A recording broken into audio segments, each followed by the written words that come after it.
You can hear the shocks kind of working. Here's a big bump right here. Woo. Yeah, they won't want this back when I'm done with it. Hey friends, welcome back to the channel. In today's video, we're gonna be talking about the Kandi COWBOY E10K all-wheel drive side-by-side. That's a mouthful, but there's a lot of features in this machine. This is actually one of the first affordable electric side-by-sides that I've seen in a long time. Kandi America reached out to me and said, hey, would you be interested in showing this to your audience? We'll send it to you for a bit, let you guys play with it, beat it up, have some fun with it. So I said, absolutely, we would love to do that. We're gonna talk about the features and stuff, but we're actually going to experience the features too. We have over 125 acres in Middle Tennessee, lots of hills, lots of rough terrain. So this thing is going to get put to work. We're going to see if it actually can do this stuff on a larger scale, right? This is a rugged, big side-by-side. If you look at pictures of it online, it looks way smaller than it actually is in person. But we're going to talk about all the features, all the stuff it comes with. And by the end of this video, I'm going to tell you the price of this thing. And I think you're going to be surprised at what you can get in an all-wheel drive, lithium-based electric side-by-side for. So times have changed. I'm excited about this. Let's get to work. First thing, comes with a winch, fully synthetic rope. Very nice. This is a 3,500 pound winch. That's a very, very capable winch. This machine weighs 1,700 pounds, so you're going to need something that's going to be able to pull you out if you get stuck. You have full LED lights, which are great, high and low beam, as well as turn signals. And then you have a four-wheel front and rear double A-arm suspension, which gives it a really, really nice ride. You have disc brakes. All four wheels have disc brakes, which is great. There's not really any CV boot protection, which there should be some kind of guard there. That's one thing that we'll give them feedback on and say, hey, listen, some CV boot protection would be good, especially for something that's gonna be off-road. We're gonna keep it real in this review. We're gonna talk honestly about this thing. So it does have aluminum wheels.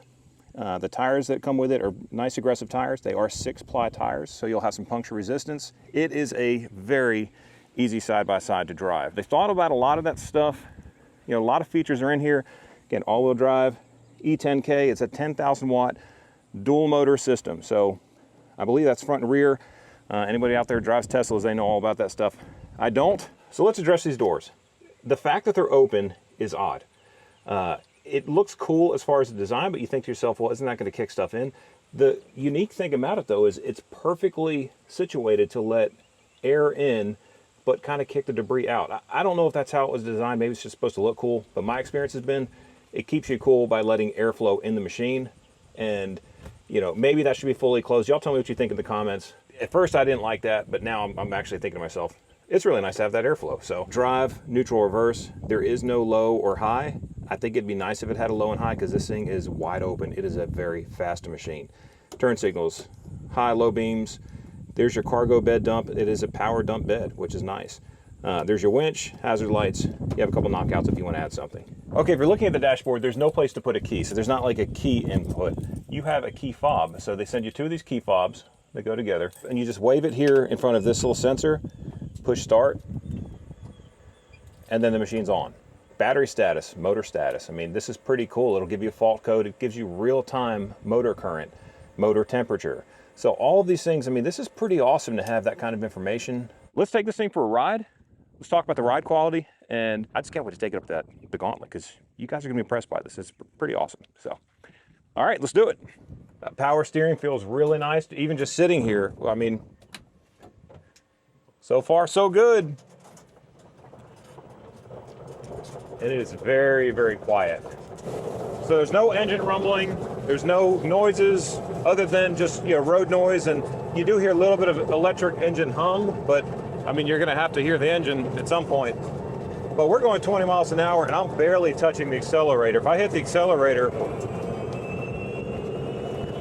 it's like something from Back to the Future. I mean, we're at 33, 34, 36. Almost 40 miles an hour. That is crazy fast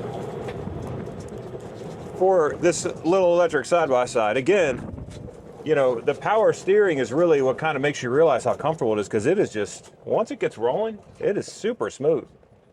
It is just impressive how quickly you go from, 20 to 40. Like, that's fast. That's almost like 60, 70, 80 horsepower gas machine fast. Because again, I mean, you just hit that gas and you are rolling.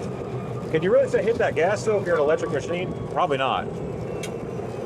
You can hear the shocks kind of working. Here's a big bump right here. Woo. Yeah, they won't want this back when I'm done with it. We're actually gaining speed going uphill. That's crazy. This is a powerful, powerful machine. That is impressive. Going up and down that hill was really a piece of cake. So I think the next thing we're gonna do right now is we're gonna go to the gauntlet. We're gonna go straight up the gauntlet. And I actually brought with me an audiometer, I think they're called, like a noise detector. It's gonna tell us how many decibels this machine is. And then we'll take a gas machine up the exact same thing. And then we'll see how the gas machine handles it, as well as what kind of noise difference we have. Because if you're gonna go with electric, some of that's gonna be, you wanna have quiet. So we'll see how that works. But we're gonna have some fun driving back there first. All right, cone number one. Remember how this works. Look at that. So cone number one will go here. We'll go on the right side of the cone, and we'll put the other one at the very bottom. And again, I know that camera doesn't really do this justice, but this is steep. So I know camera never does slopes justice, but it's steep. Right on the hub. Love seeing the leaves, that means it's fall. Okay, for the audio test, I have this Rise Pro sound level meter. So if you look right here, it's telling us exactly what the sound level is. We'll see how above that this machine is with just the rattles and stuff like that. So if you're a hunter, or if you're gonna wanna have something kind of a little bit more stealth, you know, how much more stealth is it? Then we'll go get another machine. We'll see what that thing is, okay? Let's do this.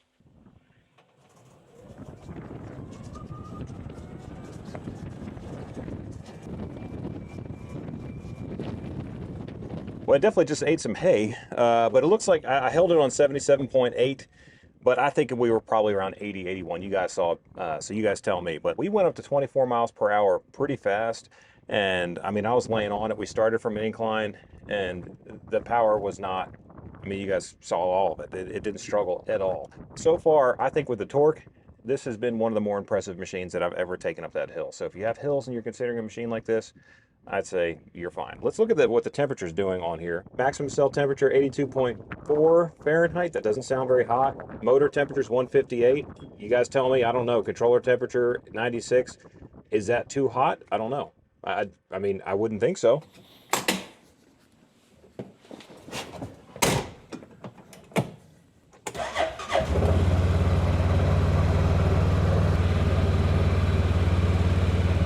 So just at idle, this machine is almost as loud as the electric one ripping up the hill.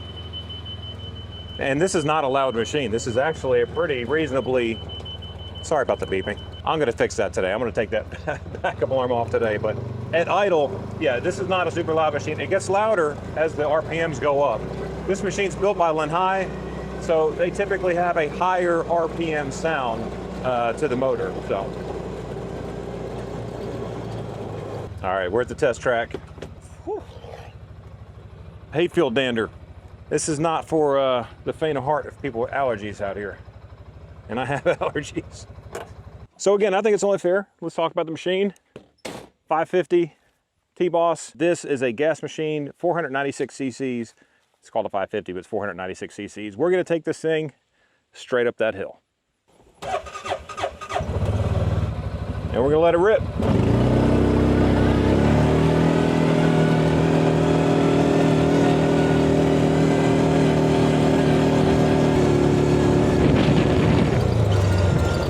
So that was over 90 decibels. So that's way higher than we were on the electric machine, obviously.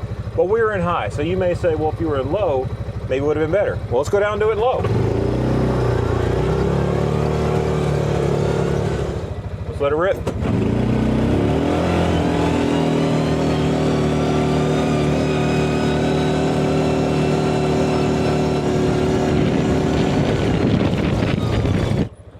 All right, so what did we learn from that? The volume was almost exactly the same on the low or the high. It wasn't, I mean, you guys tell me, you could see it better than I could. I'll see it when I play this back, but I can tell you right now that the max speed we got on that was probably 18 or 19 mile per hour on the high or the low. The electric machine by far was more powerful than this one going up that hill. So did this get us up the hill? Absolutely. Is this less expensive than the electric machine? Absolutely. And if I was to buy one machine, would it be just an electric? I don't think so. I don't know yet. We're gonna see if we can maybe hook that thing up to a trailer and see how it tows. So let's get busy, let's do that. Hope you guys are enjoying this. If you are, go ahead and hit that thumbs up and subscribe if you wanna come along.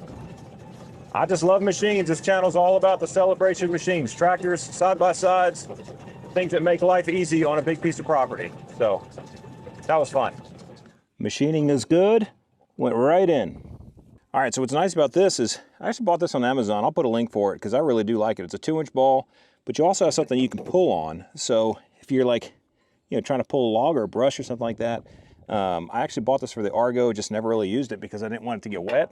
And then we had lake problems and the Argo's been parked for a while. So anyway, I like that. Let's get to work. So my thought is what we do is we get a heavy machine that I have. Maybe we'll get like the Ventrac, right? It's a 8-wheeled, probably close to 2,000 pounds. We're gonna overload this thing, okay? Let's just go ahead and say it out loud. Anyone from Kandi, America, go ahead and earmuff it, right? You don't wanna listen to this. We're gonna overload it. We're gonna see if it can pull the Ventrac with a tandem axle trailer. I think a lot of times people wanna say like, okay, well, it could tow 2,500 pounds. We're gonna exceed that, because if it can do that, it's gonna easily do 2,500 pounds. And I'm kind of in the mood for doing some real testing today. So let's go get the trailer, need to get the key to it, and then we'll come back here, we'll get the Ventrac, and maybe we'll just pull it around that hayfield, see how it does. So let's do it.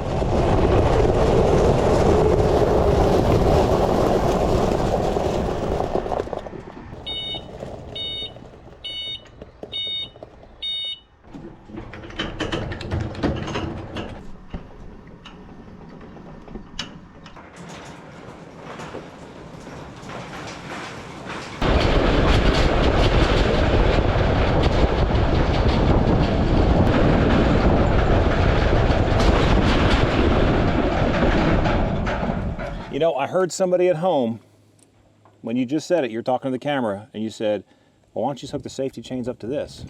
Good idea. It's okay if they drag a little bit in the field. I don't mind about that. I just feel a lot better knowing that if this thing popped off, the machine's gonna keep that Ventrac, because that Ventrac is a heavy piece of equipment. I don't think I need a trailer brake and all that, but that should work. That's good. All right, let's pull the Ventrac out, load it up.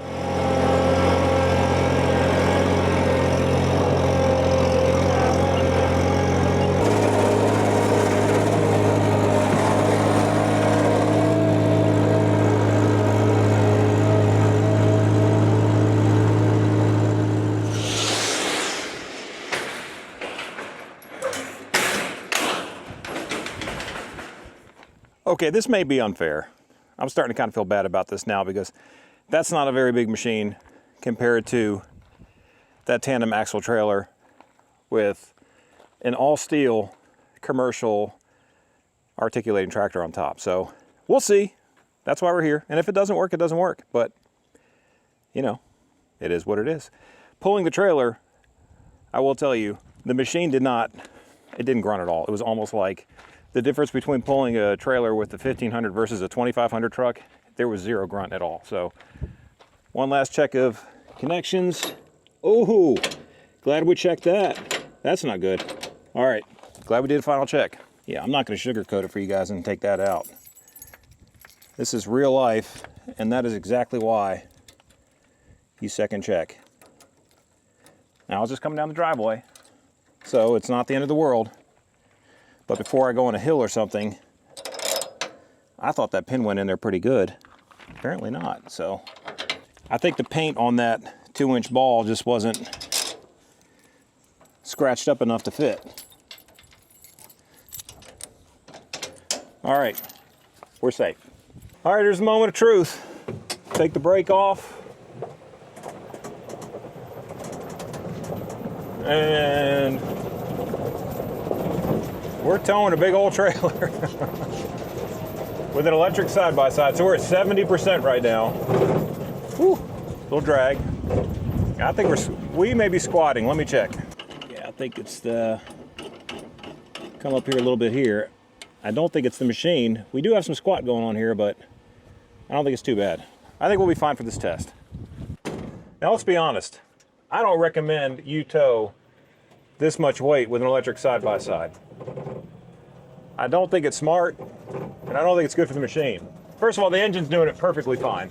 there is zero hesitation on the engine's part. It's the suspension that's having a hard time with that much tongue weight. So that much tongue weight, it's gonna be hard on any vehicle.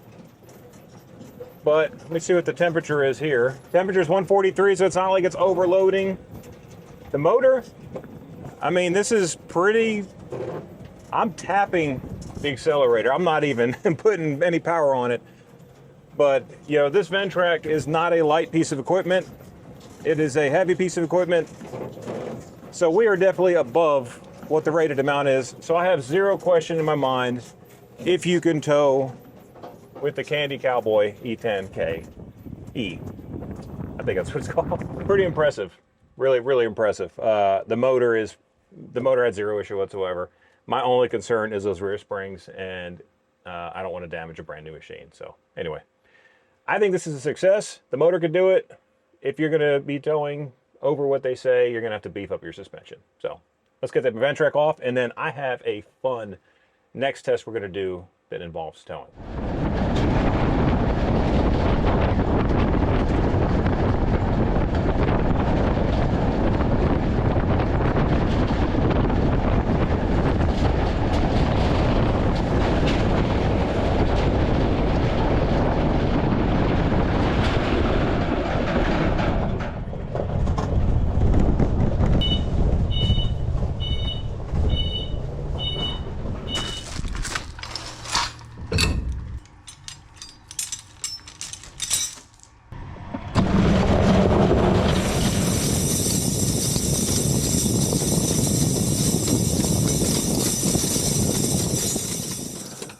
Okay, so you're probably asking yourself, what are we getting ourselves into now? So we have a lot of percents left. We have like 67% left on that machine. After doing all the tests we've done, pulling it with a trailer, doing all those different things. The other machine I have, it probably would have been dead by now.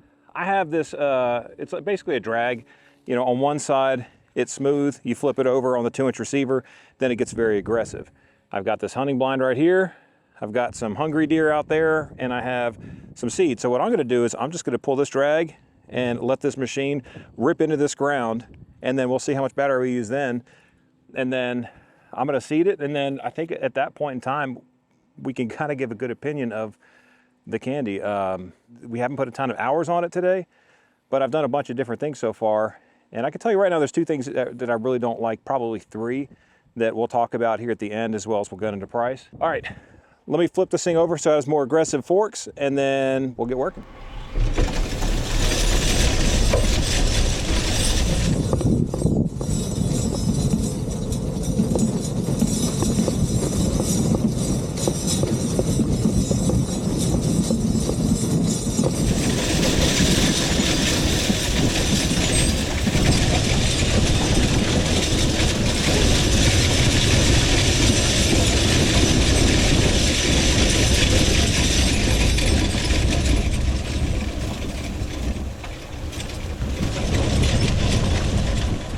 Let's see, so we are going to use some No BS by Domain, and this has a lot of no tilling, minimal tilling required. So what we just did was we pulled a drag.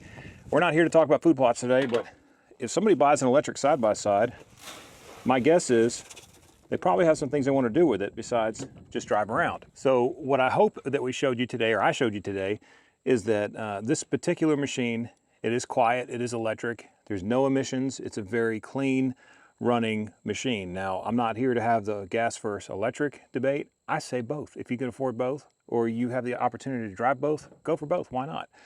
This was a very pleasant machine to drive today. I don't feel like I was beat up. I don't feel like, you know, the machine kind of worked me, which a lot of machines can do that to you. But if I had this machine here forever, you know, I would think it's good transportation. I can get some work done. I can tow some stuff around. I can pull a drag. I can bring stuff out here quietly to where I'm not going to disturb a lot of game. It's a really nice machine. I don't know how else to say it.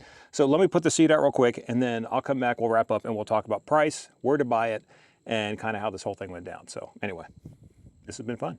That drag scratches the surface up just enough to get some good seed to soil contact.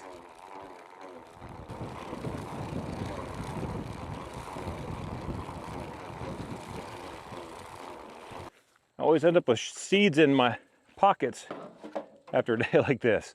All right, let me get the sun out of your eyes and let's talk price. Okay, let's talk about price. We've talked about all the features. If you made it this far, I really appreciate you watching the video. This machine on Kandi's website is $13,999. So $13,999, that's like a freaking steal when it comes to an electric machine. Polaris has one called the Kinetic. I went online and I built out something that would be similar to this one. And again, Polaris it's gonna be higher quality, or you know, better build, better, thicker materials, right? Like I don't want to say higher quality because it sounds like I'm kind of bashing this one. I'm not, but the other one's almost 30 grand. So for half the price, you got to save money somewhere, right? Most of us are not going to pull the trigger on a $30,000 electric side-by-side. We're not going to pull the trigger probably on a $30,000 gas side-by-side. Now, I've gone on Amazon and I've gone on some other links and I've seen it for $12,999 or even less. I've seen it for like $12,200 at some places. So for 12,000 bucks, 13,000 bucks, 14,000 bucks, I think this is a steal. I have zero input on reliability. I guess for as long as I have this machine, we'll find out. And you guys know that I'll be straight with you as I have in the past. It's a really solid, well-footed machine. It's wide. It has a really low center of gravity. It is in control, even pulling the trailer with the Ventrac on there. This machine was not out of control. I didn't feel like I was going to lose control of it. Let's talk about a couple things I don't like, okay? Because there's a couple. I don't love the colors, okay? I have this one. This is a green. I thought this was going to be more of like an OD green, like an army green. This is more like, it's more like a pastel or like it looks like a piece of candy. When maybe that's part of their plan. If that is, totally cool. I get it. My wife loves this color. She thinks it's fantastic. Second thing I don't like it doesn't have CV protection. So on a place like out here, you look around, we've got hay fields and thorns and all kinds of stuff. I don't want to be repacking and rebuilding CV boots. That wouldn't be fun. So super simple fix. I'm sure I could find something online that would go in there and just protect that little rubber boot, because that rubber boot is very important and you don't want to tear it up because it's an easy job to do, but it's not a fun job to do. I mean, why do stuff you don't have to do, right? This thing is essentially a massive power bank. It is I believe it was 10,000 plus watts, right, of power. So that's a ton of power. Why is there not a plug somewhere, like a 110 plug, somewhere in the bed? We could put a plug back here. We could put a plug somewhere in here. We do have the USB, which is really nice. I appreciate that being there. And again, I'm not trying to bash it. I think for the money, listen, for the money, this thing's already a steal. I don't know how you can beat it, but I do think very simple to put a 110 inverter plug on here to where you can plug some power tools in there, really take advantage of that battery, because y'all, we've done a lot of stuff with this machine. I've been out here for 4 or 5 hours doing all this stuff, you know, pulling the trailer, pulling the drag, going up and down hills, and we still have over half the battery left. And if that's the case, we should have the opportunity to plug in. Actually, a great place to put the plug would be right here. You have a power up and down cargo bed, which is nice. This is where you plug it in to charge it. It'd be real nice to just have a little 110 plug right there. You'd have to get the stickers out of the way, but there's definitely a lot of stickers. But you know, to me, I just think that that's a layup. That's something very simple that would be really, really nice. So on our live show, we've talked about disaster preparedness and, you know, being prepared in your homestead. How cool would it be to have a 10,000 watt lithium battery ready to rock and roll any point in time with a plug that you can, you know, power your refrigerator or whatever with. So anyway, I don't want to beat that one in the, you know, beat that in the ground, but really the colors, just a preference thing. I'd love to see like a deep OD green that's flat that would look sick on this machine. Maybe like a deep OD green with some black rims. That would look really, really cool. Have a camo option. I mean, guys like me, we like to be out in the outdoors. A camo option would be nice, but for the money, for what this machine is, everything that they offer with it, I haven't tested out the winch. As I said earlier, I'm not going to unless I get stuck. I don't want to test the winch out. That's not fun. But everything has worked flawlessly. Some of the squeaks have subsided. And I said earlier, the brakes have fully seated now after all the driving, and the brakes are super strong. Like, I have no issue with the brakes. I mentioned that earlier. I don't know if I'll make that in the final edit, but I want to be fair to the machine. So where do you buy it? You could buy it, again, on like Amazon. You can buy it directly from Kandi. You could buy it from, I think Rural King carries them. I think Lowe's carries them. And, you know, I'm not sure who else, but I have no experience with their golf carts. I really have no experience with Kandi at all. I'm just shooting y'all straight. Other than they reached out to me, they enjoyed some of the videos that we did and said, would you like to test one of our machines? And I think that this was a really good test because we have a lot of different side-by-sides. We test a lot of different machines, and I have not tested something like this. This is really, it's in a different class, you know? I hope that you guys got something from this video. I hope you enjoyed watching the Kandi. Tell me what y'all think. I mean, would you guys buy something like this? I mean, is this something you'd be interested in? I think we put like 4 or 5 hours on it today. So again, it's basically still brand new. I know that you're gonna have questions about where it's built. I believe this is built in China, but there's others that are built in Taiwan that Kandi has. I'm not sure if this was built in China or Taiwan. I really don't know. But yeah, I appreciate you guys coming along. I appreciate Kandi giving us this opportunity, and I appreciate this wonderful weather because it's been a beautiful day. We've gotten some things done. We've had some fun. Now it's time for me to take my son to go fishing, and we're gonna ride some four-wheelers, and we're gonna do some of the stuff that we kind of do off camera. So there's an armadillo over there just following me around. Yeah, I know y'all can't see it, but it's just ridiculous. But anyway, appreciate you guys watching this video. Appreciate you supporting our channel. If you would, give us a like, hit that subscribe button, come back and see us. I'm Joe the Farmer. We out.